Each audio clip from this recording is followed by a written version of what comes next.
अभी तक हमने पाइथन को इंट्रोडक्शन देख लिया है और पाइथन को इंस्टॉल कर लिया है, लेकिन पाइथन में एक्चुअल कोडिंग कैसे स्टार्ट करें।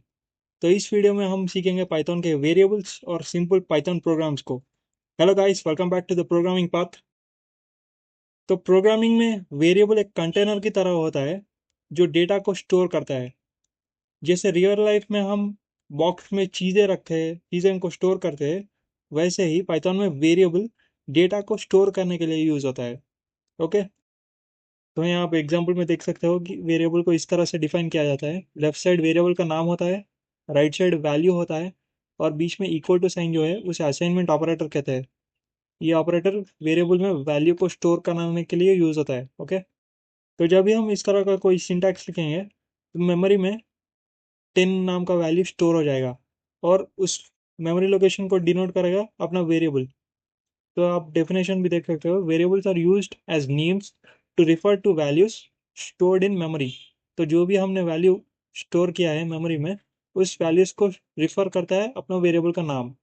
तो हम इसे प्रैक्टिकली देखेंगे। तो हमने VS कोड को ओपन कर लिया है।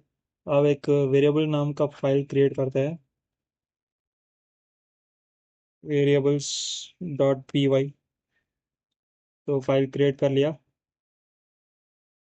तो अब हम वहीं सेम कोड यहाँ पर लिखते हैं, a इक्वल टू 10, और इसे प्रिंट कर देंगे, प्रिंट ऑफ a, और रन कर देंगे।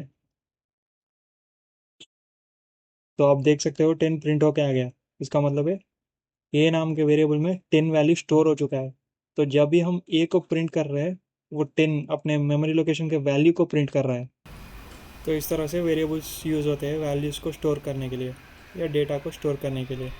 ओके, अब हम एक और वेरिएबल बना लेते हैं, उसका नाम देते हैं नेम, और स्टोर करते हैं कोई भी एक नाम, राहुल, और इसे प्रिंट कर लेते हैं। तो जब भी आप इसे रन करोगे वो एज इट इज़ प्रिंट हो जाएगा। तो अब तक हमने वेरिएबल्स में नंबर्स को स्टोर किया है। आप अगर टेक्स्ट को स्टोर करना चाहते हो तो सिंगल कोट्स या फिर डबल कोट्स के अंदर लिखना पड़ता है। तो हमने यहाँ पर डबल कोट्स के अंदर, दो डबल कोट्स के अंदर जो भी टेक्स्ट लिखोगे आप, वो एज इट इज़ प्रिंट हो जाएगा। ओके, आप चाहे तो सिंगल कोट्स में भी लिख सकते हो इसे, फिर भी वैलिड होगा। Okay, same to same. तो आप जो भी चीज़ सिंगल कोट्स या डबल कोट्स में स्टोर करते हो उसे स्ट्रिंग्स कहते हैं। अब स्ट्रिंग्स क्या होते हैं उसे डिटेल में हम नेक्स्ट वीडियोस में पढ़ेंगे। तो आप समझ लीजिए कि हम इस तरह से टेक्स्ट को भी स्टोर कर सकते हैं। ओके, तो अब हम और भी वेरिएबल्स बना लेंगे। x equal to 5, y equals to 10। जैसे कि आप देख सकते हो मैं यहाँ स्पेसेस लीव कर रहा हूँ, ये आप कोई मैंडेटरी नहीं है, मैं बस गुड रीडेबिलिटी के लिए स्पेस ऐसे छोड़ रहा हूँ। ओके, बिना स्पेस के भी कोड वैलिड है। तो जब भी हम इस तरह से प्रिंट करेंगे तो आप रिज़ल्ट को गेस कर सकते हो कि एज सच रिज़ल्ट 15 आएगा, क्योंकि x नाम के वेरिएबल में हमने 5 को स्टोर कर लिया है और y नाम के वेरिएबल में 10 को। तो जब भी हम प्रिंट कर रहे हैं तो यहाँ पर x में 5 है, y में 10 है, तो ऐड करेंगे तो 15 हो जाएगा। तो जब भी हम रन करेंगे इस तरह से 15 प्रिंट हो जाएगा।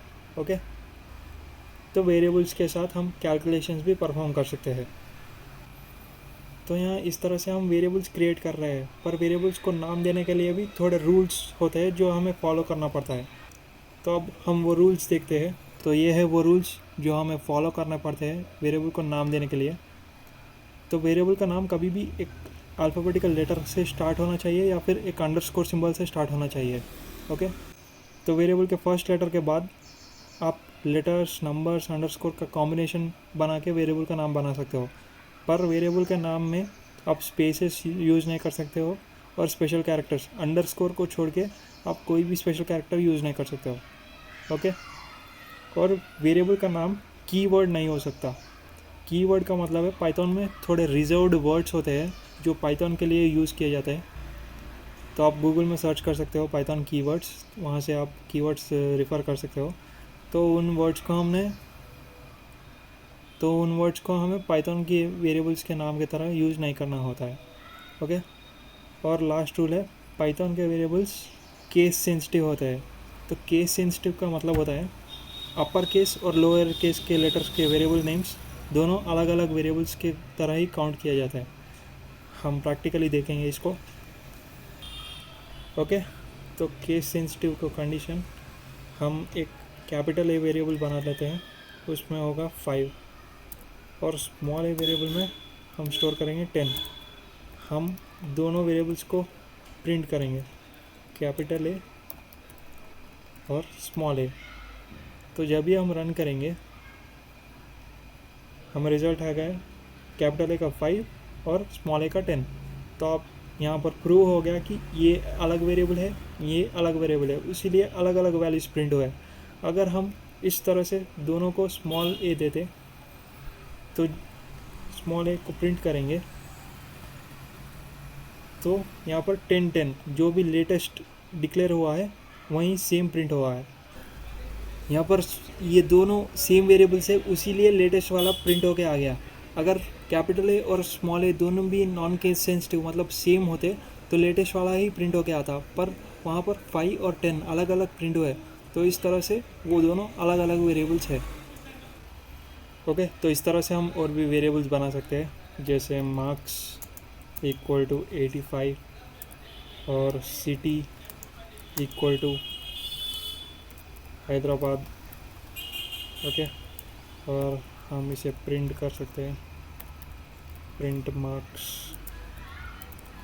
प्रिंट सिटी, और जब भी हम रन करेंगे एज इट इज़ वो प्रिंट हो जाएंगे 85 और हैदराबाद।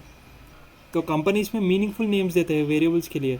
तो मीनिंगफुल नेम्स का मतलब है वो वेरिएबल का नाम डिस्क्राइब करना चाहिए किस तरह का डेटा वो स्टोर कर रहा है।